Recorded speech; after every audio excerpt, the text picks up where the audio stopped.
जय माता दी दोस्तों। एक राजा की कहानी कहने जा रहा हूँ। एक राजा थे। हाँ। उनकी तीन तीन बेटियां थी। तीनों से पूछे कि बेटा तुम किसके भाग्य से जन्म लिए हो। तो राजा ने लड़की ने बोला हाँ। कि पिताजी मैं तुम्हारे नसीब से पैदा हूँ। हाँ। दूसरी से पूछा गया तो वो भी बोली कि पिताजी मैं तुम्हारे भाग से पैदा हूँ।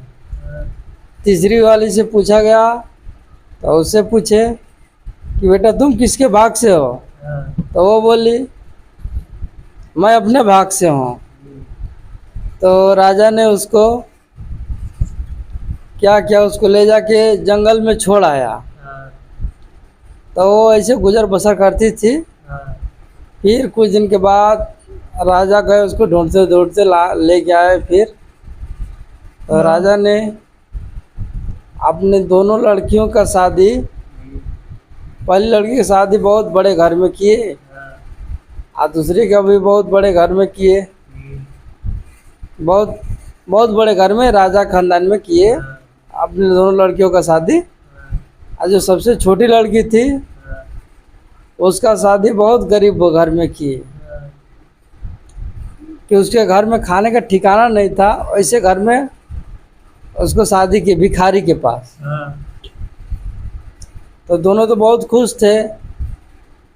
एक दिन कुछ समय की बात है कि राजा के ऊपर बहुत बड़ा विपद पड़ गया। तो उनका जो जितने हाथी घोड़े थे सब मर गए थे। तो वहाँ से वो अपने गांव छोड़ के चले गए। तो वो अपने लड़की लोग के पास गए जिसको बहुत बड़े घर में किए थे, अमीर घर में, राजा घर में। तो उनके घर में किए। तो उनके घर में गए तो उनका वो भी लड़की एकदम गरीब हो चुकी थी। वो लड़की सब भिक्षा मांग मांग के अपना गुजर करती थी। अब सब अपने मिल के रोने होने लगे। पूछने लगी लड़की कि पिताजी ऐसे कि तुम्हारा क्या हो गया। तो बोले ऐसा ऐसा बात है बेटा, बहुत विपद पड़ गए, सब हाथी घोड़ा सब मर गए हैं।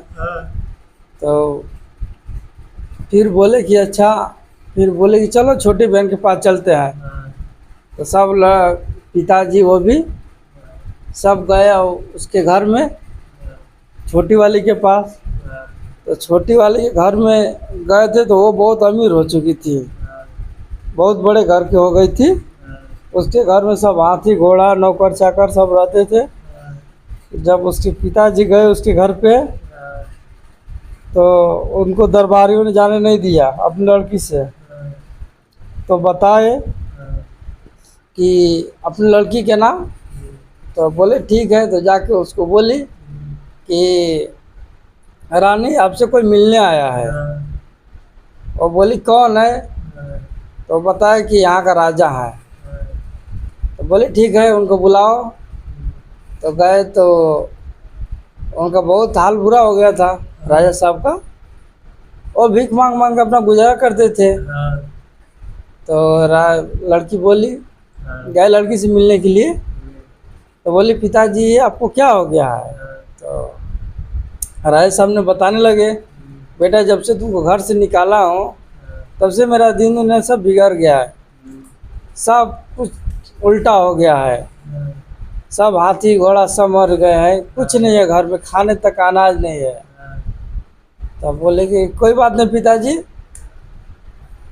अब अपने पिताजी को ले गए, नहवाई धोवाई, अच्छा से कपड़ा उपड़ा दिया, पहनाई, फिर उनको खाने होने के लिए सब कुछ दिया। तो फिर बोले बेटा हमारे पास चलो। तो बोले नहीं पिताजी आप मेरे ही साथ रहिए, मैं आपका पालन पोषण करूँगा, पूरा जीवन आपका यहीं पे बिता दूँगा, आपको कहीं जाने का ज़रूरी नहीं है। तो राजा ने अब वहीं पर रहने लगे। इसीलिए बोलते हैं दोस्तों अमीरी गरीबी कुछ नहीं होती है, वो अपने अपने मन का विचार होता है। कोई किसी के भाग से नहीं पैदा होता है, सब अपने अपने नसीब से होता है। कहानी का यही है। और राजा साहब को सब फिर से सब मिल गया, राजपाट सब दे दिए लड़की ने, सब राजा साहब सब परिवार मिल के एक साथ रहने लगे। हाँ, हाँ, जय माता दी दोस्तों, शुभ रात्रि। हाँ, ये कहानी अच्छी लगी हो तो इसको लाइक करें, सब्सक्राइब करें, हाँ, कमेंट में जो भी कुछ भी बोलना है बोल सकते हैं, लिख सकते हैं। हाँ। जय माता दी।